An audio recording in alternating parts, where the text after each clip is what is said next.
I may have accidentally, illegally crossed the border. This is a world premiere. This is a world.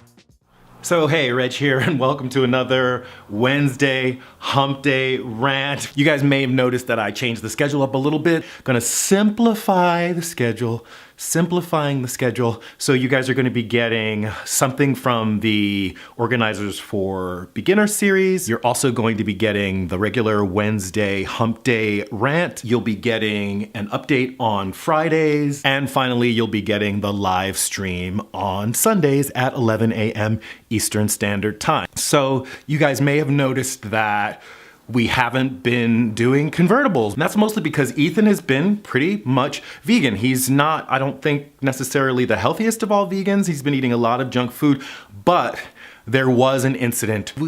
So just keep your eye out for some more of vegan people converting to vegan, but not necessarily with Ethan, and for some closure on the whole Ethan vegan thing. Also, I want to tell you guys we made it to our goal of $4,200 in the winter is coming GoFundMe campaign. I have boxes from the post office. All I need to do is make sure that I have everyone who gave a donation of more than $100. Please do make sure that I have your contact information so that I can send you your coasters. I was accused of jumping the border, y'all. So the story goes something like this. If you know anything about Detroit, you know that it's right across the river from Windsor, Ontario, which is in Canada. So, I thought it would be pretty simple.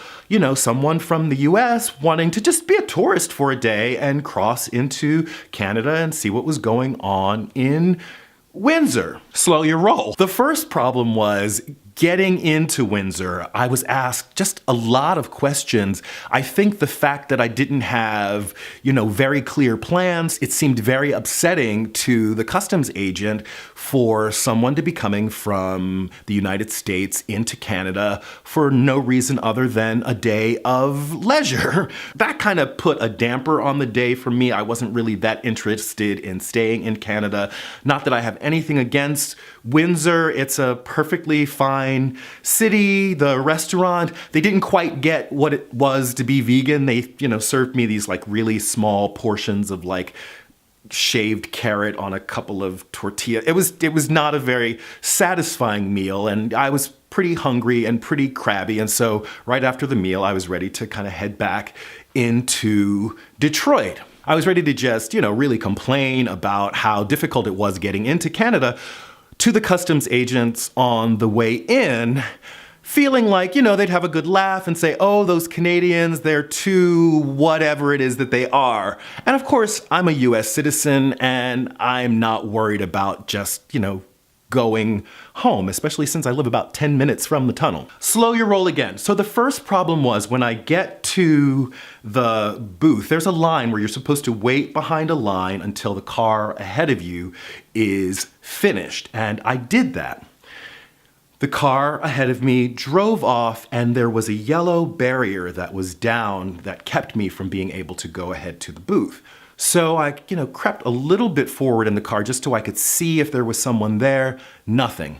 Suddenly, I look up and there are two customs agents at my window knocking on the glass. I roll down the window, not a big deal. I gave them my passport.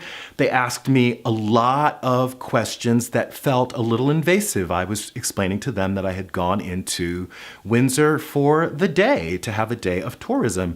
They were not satisfied with that answer, or maybe there was something about me, I don't know. They had me put the keys to my car on the dashboard and they searched my car. They searched my car. They pulled things apart. They really thoroughly searched the car. They came back. They asked me more questions. They asked me about the ownership of the car. I explained to them that, it had joint ownership and that, I was an owner of the car living in Detroit, but my husband is an owner of the car who's living in Brooklyn. That they didn't get at all. I'm like, what? So you've never met a married couple that owned something together and one of them had it and one of them didn't? I showed them my insurance card that had both of our names on it and it had my husband's address in Brooklyn to make it very clear that the car was owned by someone in another city, but that I also was entitled to use the car. Finally, they told me that I could go ahead. So I'm driving away thinking that I'm done now. I've been questioned by 2 agents. I've had my car searched. What more could you want from me? I'm driving off. Suddenly, there's an agent screaming at me, "Stop, stop, stop." As soon as I heard his voice, obviously I put on the brakes, and I was about 3 feet from the gate that had been unoccupied before, which was, I suppose, why the other agents ended up asking me the questions and searching my car. I was accused of trying to break into the United States, and I had to go and sit in detention. And I know that it was the detention area because there were signs that said how to keep the detention area safe. So I know I was in the detention area. Whatever signs were in the building, I was in the detention area. The first thing that I'm noticing, I'm looking around, and I'm the only Black person. The other people seemed to be either Latino or seemed to be Middle Eastern, but they were olive-complected folks. The agent who was standing there asked if I had my orange slip. I was never given an orange slip. So far, my car was searched, and there was a lack of communication between the people who searched my car and the agent at the window. And now they haven't given me the slip of paper that's essential somehow in processing me so that I could get out of there as quickly as possible. And so now I'm basically a non-entity. I said to the agent, I'm really uncomfortable right now. And he says to me, well, you're 12 feet tall. What do you have to be nervous about? So here I'm thinking to myself, okay, I'm letting this person know that I'm uncomfortable, looking for some kind of comfort or some kind of assurance from him, trying to appeal to this person's humanity. And their response is to tell me that I'm the most threatening thing in the room, right? So I'm 12 feet tall. There's no reason that I should be afraid, right? People should be afraid of me. And they're all packing heat. They all have guns. So, just my imagination is running wild, and I'm thinking to myself, this is how it happens. This is how people just disappear. And I was really upset. So it was just a very, very uncomfortable situation.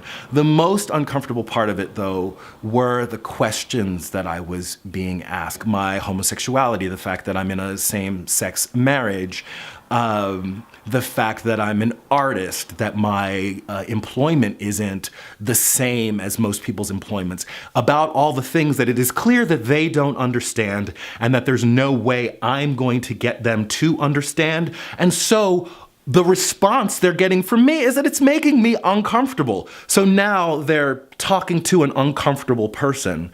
Because, if you ask me about my sex life and how often I've seen my husband in the last 3 months, it's going to make me uncomfortable. I don't know that there are people who would have been able to, put up with that line of questioning without feeling just invaded. Anyway, so there was one particular detail that I was asked about that was an extremely, extremely, extremely private matter. And so my answer to that question was a little bit invasive. And again, it was an extremely, extremely personal and private matter that I was being asked about. And it turned out that the answer to the question was on the screen in front of the person. And so because I had not answered that question directly, the agent called me a liar.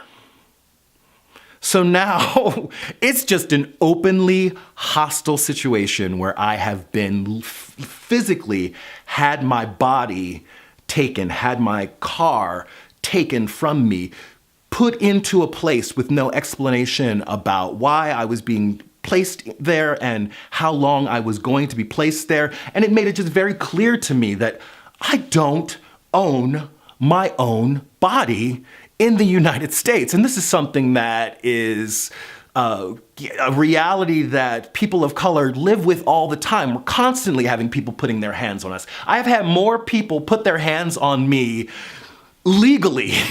It was really just a very invasive, very upsetting, sickening event. A couple of days went by. I finally thought, I really want to somehow file a complaint a formal complaint about what happened. One, like the disorganization that led to the mix-up that had me in detention anyway, the paperwork not being filed, the line of questioning, the disrespect that I was shown. And not that this is going to mean anything to anyone, but there was a website where I was able to, file a formal complaint. The whole experience just made me wonder what it's like to be someone who is in the United States or someone who has a relationship to the country that they live in where they don't feel like they can either move as freely as others because of their status or because of their identity in that country, or just constantly feel under surveillance, just feel unsafe being in the place where they live because of the way that they might be looked at by people around them or because of their immigration status. That's it for this video. Like it if you like it, share, comment, subscribe. This is Reg signing off. Love yourself. Peace. And I love myself. The world is a ghetto with guns and